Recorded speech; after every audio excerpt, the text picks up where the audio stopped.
नमस्कार दोस्तों, मैं डॉक्टर आशुतोष चौबे आप सभी का स्वागत करता हूं अपने यूट्यूब चैनल वैदिक जीएस एकेडमी पे। दोस्तों, मैंने आपसे पहले ही कहा था कि जो मैं मौर्यकाल का चैप्टर पढ़ा रहा हूं उसमें लगभग 3-4 वीडियो बनेंगे।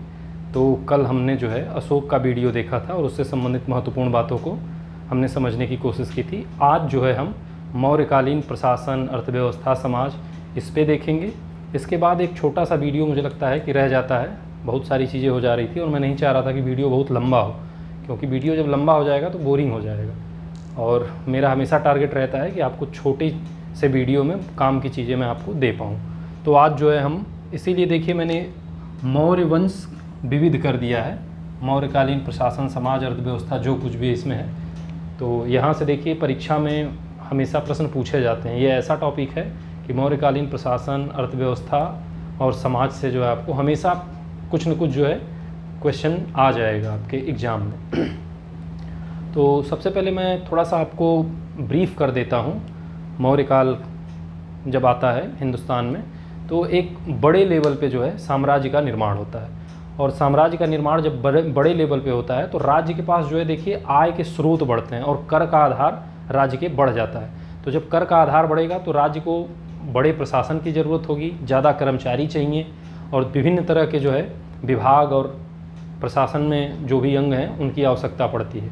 तो आप देखते हैं कि मौर्यों का जो क्षेत्र रहता है वो बहुत लंबा रहता है, प्राचीन काल में सबसे बड़ा क्षेत्र है और इनका जो प्रशासन है वो काफ़ी सेंट्रलाइज भी रहता है। तो इसलिए जो इनको बहुत सारे अधिकारियों और प्रशासनिक अमलों की ज़रूरत पड़ती है।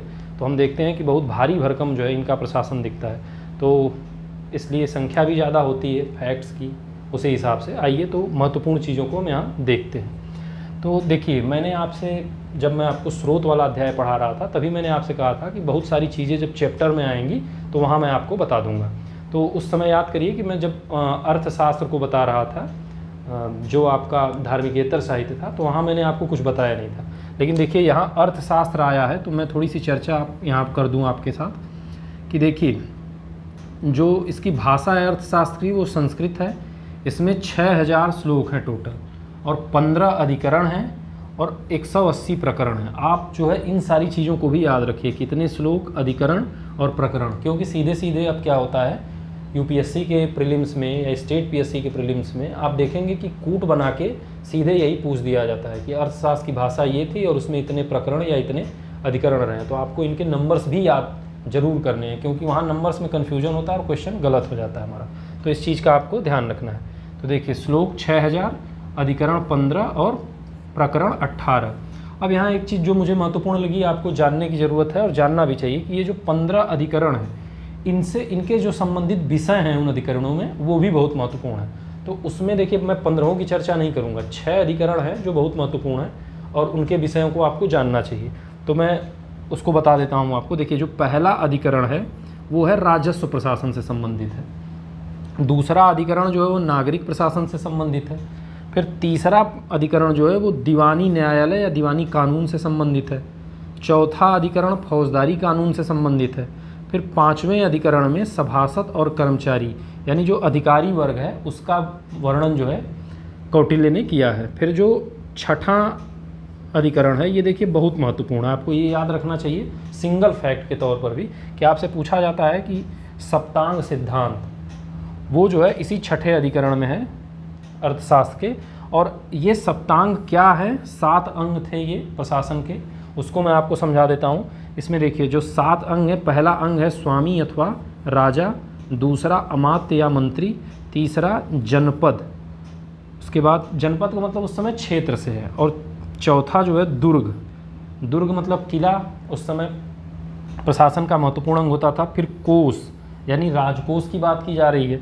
फिर सेना, उसके बाद मित्र, मित्र को आप इस तरह से समझ सकते हैं गुप्तचर, सहयोगी, जो भी हो प्रशासन में जो मदद करने वाले तत्व हैं उनको हम मित्र कहते हैं। तो ये आपके सप्तांग के 7 अंग हो गए। अब आपसे हो सकता है कि सप्तांग के बारे में ही पूछ दिया जाए क्रम से कि कौन क्या है, या फिर इसके बारे में आपसे पूछ दिया जाए अधिकरण के बारे में और उसमें संबंधित जो विवरण दिए गए उनके बारे में। तो ये हो गया आपका अर्थशास्त्र। हाँ, एक चीज़ और है कि ये जो हम आपको बता रहे हैं इसका स्रोत भी देखिए अर्थशास्त्र है। और मैंने आपसे चर्चा की थी कि विदेशी यात्रियों के विवरण में कि मेगस्थनीज की जो इंडिका है वो मौर्यकालीन प्रशासन पे बहुत ही अच्छा प्रकाश डालती है और उससे भी हमें बहुत सारी जानकारियाँ, इस तरह की जो जानकारी मिल रही है वो हमें मिलती है।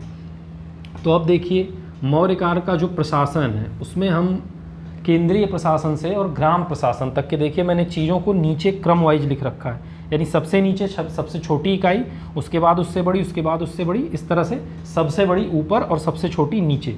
तो आइए ऊपर से हम इसको समझने की कोशिश करते हैं कि जो सबसे ऊपरी स्तर पर प्रशासन का विभाग था वो केंद्रीय प्रशासन था। जैसे आज भी हम देखते हैं कि दिल्ली में जो हमारा प्रशासन है वो सेंट्रल गवर्नमेंट का है, तो उसी तरह से मौर्यों के टाइम में भी केंद्रीय प्रशासन था और इसमें कुछ प्रमुख अधिकारी थे, उनको देख लेते हैं। तो शासन के शीर्ष पर देखिए सम्राट बैठा होता था। इसके बाद देखिए जो आज की कैबिनेट है उसकी तरह जो है मंत्रिणा होती थी, इसमें 3-4 प्रमुख लोग होते थे जो उस समय प्रशासन में भाग लेते थे।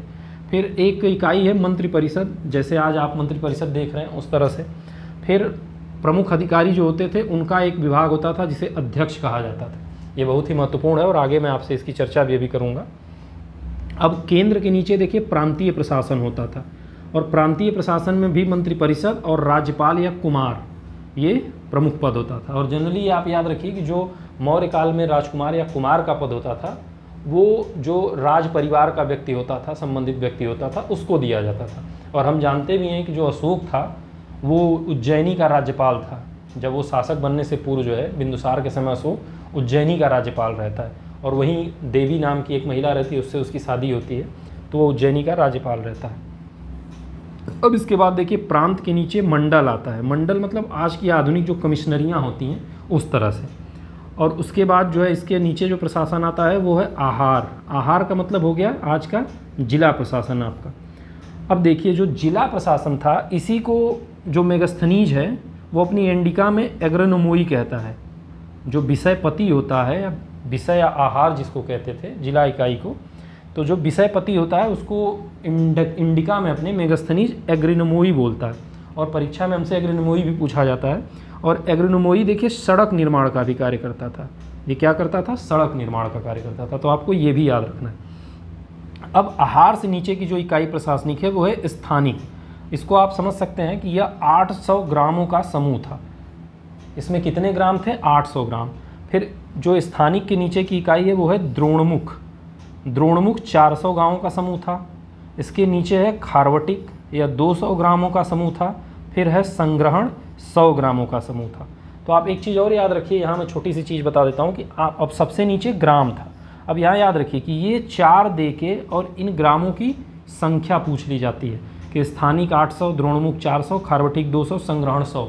अब हो सकता है कि ये आपको थोड़ा सा जिगजैग कर दें ऊपर नीचे और आपको मिलान के लिए दे दें। तो आप याद रखिए कि स्थानिक में कितने होते थे? 800 ग्राम, द्रोणमुख में 400 ग्राम, खारवटिक में 200 ग्राम और संग्रहण में 100 ग्रामों का समूह होता था। और इसके नीचे जो है वो ग्राम होता था। तो ये देखिए प्रशासनिक संरचना हो गई मौर्यकाल की। अब आप इसको याद कर लीजिए क्रम से, और यहाँ स्थानीय से लेकर संग्रहण तक आप जरूर याद कर लीजिए। अब इसके बाद देखिए मौर्यकालीन प्रशासन में 18 तीर्थों की चर्चा मिलती है। ये वरिष्ठ अधिकारी थे उस समय के, और जो कौटिल्य का अर्थशास्त्र है उसमें 18 तीर्थों की चर्चा मिलती है। और ये भी देखिए एग्जाम के पॉइंट ऑफ व्यू से बहुत ज़रूरी है, क्योंकि तीर्थों को कई बार पूछ लिया जाता है कि किसको क्या कहा जाता था। तो आइए इनको भी देख लेते हैं। तो सबसे पहले देखिए प्रधानमंत्री है। जानते हैं आज के प्रधानमंत्री की तरह ये प्रधान था मौर्यकालीन प्रशासन का। फिर युवराज दूसरे नंबर पे, सेनापति तीसरे नंबर पे। अब देखिए इसके बाद से जो शुरू होगा इसमें आपको याद रखना होगा कि किस तीर्थ को किस विभाग या किस काम के लिए लगाया गया था, वो आपको समझना होगा और उसको याद रखना होगा। अब यहाँ से देखिए चौथे नंबर से सन्निधाता, इसका मतलब हो गया ये कोषाध्यक्ष था, यानी ट्रेजरी विभाग का अधिकारी था। उसके बाद है समाहर्ता, ये राजस्व कलेक्शन, टैक्स रेवेन्यू जो होती थी उसके कलेक्शन का काम करता था, रेवेन्यू कलेक्शन का। अब उसके बाद है छठे नंबर का तीर्थ आपका व्यावहारिक, यह दीवानी न्यायालय जो होता था उसका प्रधान होता था। दीवानी मतलब सिविल न्यायालय का प्रधान। उसके बाद देखिए 7वें नंबर का जो तीर्थ है वो है प्रतिष्ठा, ये फौजदारी यानी जो है क्रिमिनल कोड जो होता था उसका प्रधान होता था।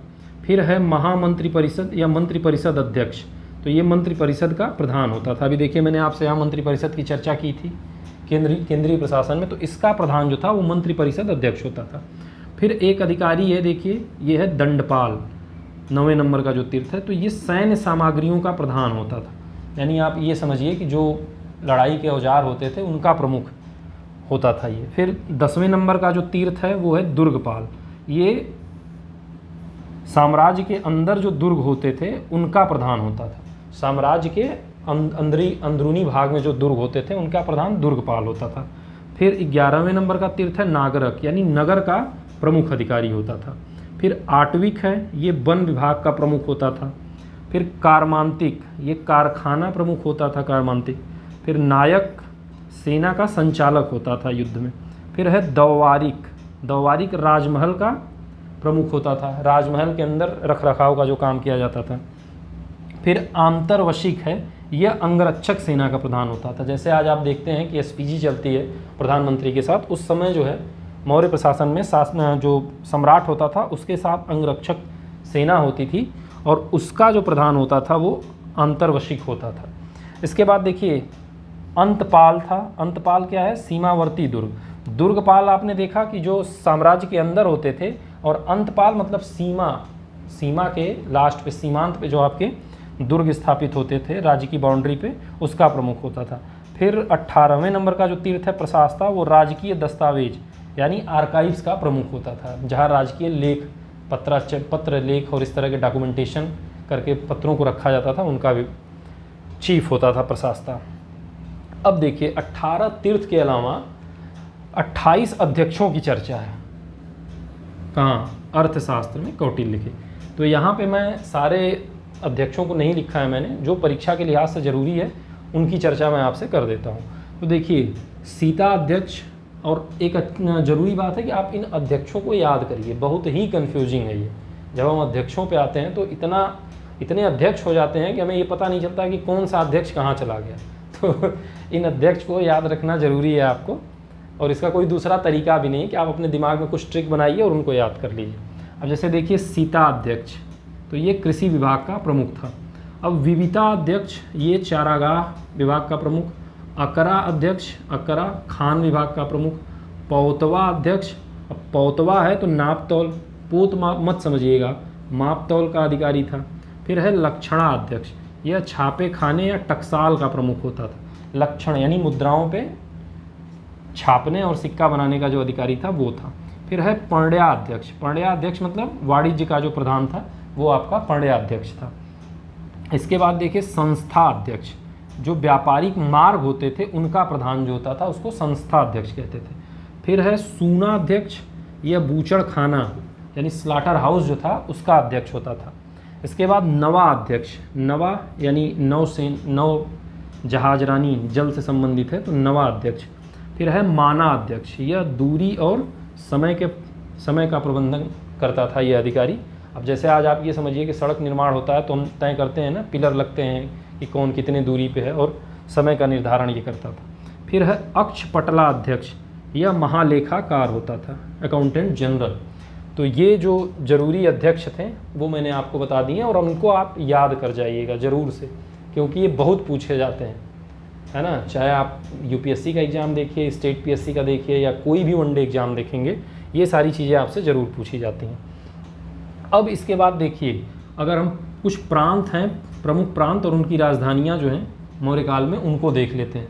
हो सकता है ये 4 देखें, इनकी राजधानियों को दे दें, और पूछा भी जाता है, इसलिए आप याद रखिए कि देखिए 5 प्रमुख प्रांत थे। तो जो उत्तरापथ था उसकी राजधानी थी तक्षशिला, और अवंती इसकी राजधानी थी उज्जैन। अभी मैंने आपसे चर्चा की कि जो अशोक था वो इसी उज्जैन या उज्जैनी का राज्यपाल था, और ये प्रांत था अवंती, और उसकी जो राजधानी थी उज्जैन, यानी आज का जो वर्तमान उज्जैन देख रहे हैं यही उज्जैनी थी प्राचीन काल में, और अशोक जो था यहीं का राज्यपाल था।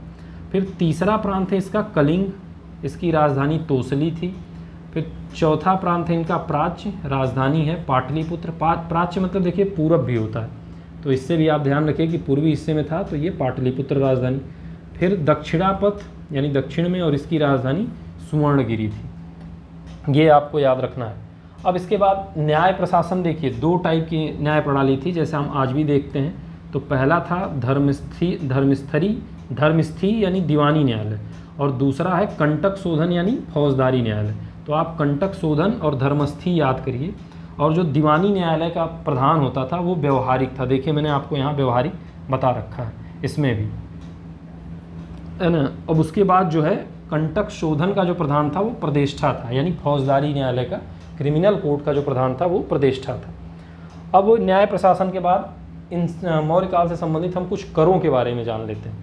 करों की संख्या तो वैसे बहुत बढ़ जाती है इस टाइम में आके, क्योंकि मैंने पहले ही आपसे बताया कि इनके पास बड़ा एरिया होता है, तो इनके पास रेवेन्यू या टैक्स कलेक्शन का काम ज़्यादा होता है। तो जो कुछ प्रमुख कर हैं जो एग्ज़ाम में पूछे गए हैं, बस मैंने उनकी चर्चा की है आपसे। तो आइए करों को देख लेते हैं। देखिए, पहला कर जो है वो हिरण्य यानी नगद कर था। ये नगद रूप से राज्य द्वारा लिया जाता था। दूसरा कर है विष्टि या बेगार। यह इसका कोई वेतन इसके लिए नहीं दिया जाता था। ये जब प्रशासन को या शासन को ज़रूरत महसूस होती थी तो वो लोगों से करा लेता था कार्य, इसके लिए कोई पैसा नहीं दिया जाता था विष्टि को। फिर है उदयक भाग कर, ये सिंचाई कर था। जो राज्य की तरफ से सिंचाई की व्यवस्था की गई थी उस पर कर लगता था, वो था। फिर देखिए है प्रवेश्य। प्रवेश्य का मतलब आयात कर था और ये 20% था। फिर है निष्क्राम्य, इसका मतलब था निर्यात कर, यानी वस्तुओं की निर्यात पे जो कर लगता था वो निष्क्राम्य था। फिर एक कर है पिंड कर, ये सामूहिक कर था और पूरे गांव या समूह पे लगाया जाता था। जैसे आप मॉडर्न टाइम में देखेंगे कि अंग्रेज़ों ने महालवाड़ी लगाया था, तो उसी तरह का ये कर है। महालवाड़ी महाल से लिया जाता था, यानी एक समूह होता था उससे लिया जाता था। तो ये जो पिंड कर है ये भी सामूहिक कर है जो पूरे ग्राम पे लगाया जाता था। फिर एक कर है परहीनक, ये देखिए चराई कर था। जैसे बहुत सारे चारागाह स्थल थे और जो पशुओं को चराने के ऊपर कर लगाया जाता था वो चराई कर था। और आप जानते भी हैं कि मध्यकाल में जो गया ये अलाउद्दीन खिलजी रहता है उसने भी चराई कर लगाया रहता है, तो यहाँ भी चराई कर लगता था। फिर एक कर है तर दे, यानी ये पुल पार करने के लिए लगता था। पुल का मतलब आप ये समझिए कि नदियों को पार करने के लिए या इस तरह बने किसी संरचना को पार करने के लिए जो कर देना होता था वो था। फिर है वर्तनी, यानी सड़क, टोल टैक्स। जैसे आज हम हाईवे, नेशनल हाईवे और एक्सप्रेसवे पे चलते हैं तो हम टैक्स देते हैं, उसी तरह से मौर्य काल में भी जो टोल टैक्स होता था सड़कों का वो था वर्तनी। तो मुझे लगता है कि ये सारी चीज़ें आज आप देख लिए।